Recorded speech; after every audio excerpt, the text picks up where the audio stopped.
So, what is political economy? Well, it's basically the study of politics and the study of the economy, but it's put together. So, what is the study of politics? If you are doing a degree in political science, you are basically studying the distribution of power.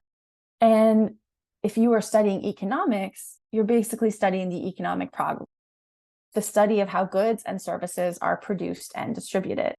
So when you put these two questions together, they become political economy. So who makes key decisions regarding solutions to the economic problem and is in whose interests? Who has power over how goods and services are produced and distributed? Political economists argue that you can't study the economy without studying power relations.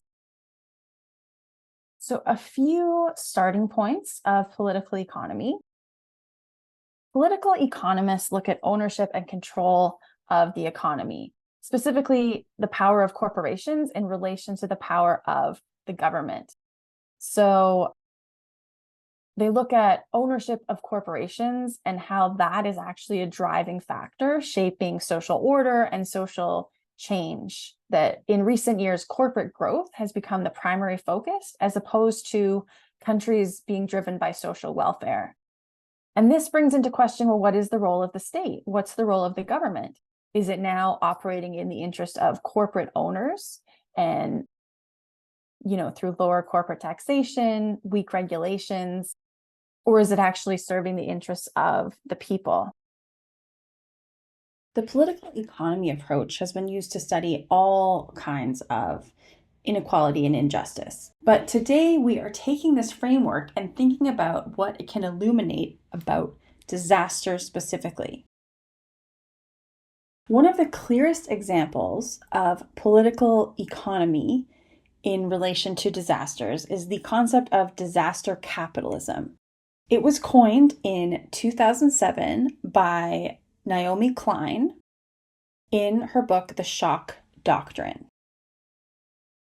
Disaster capitalism refers to the strategic use of disasters to push through neoliberal reforms that would otherwise face public resistance. This includes things like privatization of public services, taking housing, education, and utilities and shifting it from a public service managed by the government to a private service managed by a corporation. This also includes deregulation of labor protections, environmental protections, and financial protections. So removing rules and safety checks and balances, often for the most vulnerable. Neoliberal reforms also include severe cuts to social safety nets and corporate profiteering through no-bid contracts and land grabs. These actions are not random, argues Klein. They reflect the interests of powerful economic actors and are often facilitated by the state. That is the heart of political economy. Let's look at an example. In August 2005, Hurricane Katrina hit New Orleans, displacing hundreds of thousands of residents. And many of these displaced residents were low income and Black.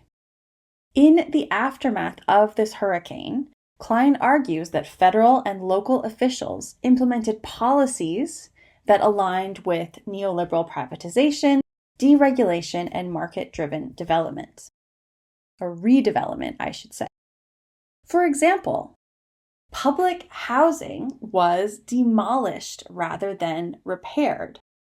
And this included demolishing housing complexes that had survived the storm relatively intact.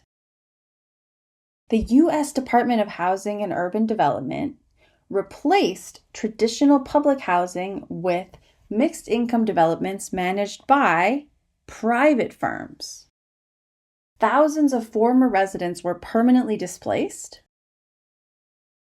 They were unable to return due to stricter eligibility requirements and reduced unit unavailability. Congressman Richard Baker is quoted as saying, quote, "We finally cleaned up public housing in New Orleans. We couldn't do it, but God did it." Unquote. So Baker is drawing a link between the hurricane, which he's saying is an act of God, and the ability for elites to push through private housing reforms. So Klein's argument under disaster capitalism is that this disaster was used as a pretext to restructure urban space, displace marginalized communities, and open up land for private investment, land that used to have public services like public housing on it. And on top of that, contracts for reconstruction were awarded to politically connected firms.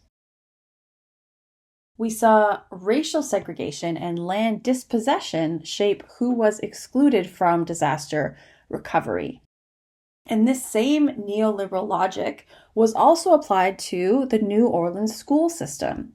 For example, charter schools replaced public schools shortly after the hurricane. This shifted education from public to private hands.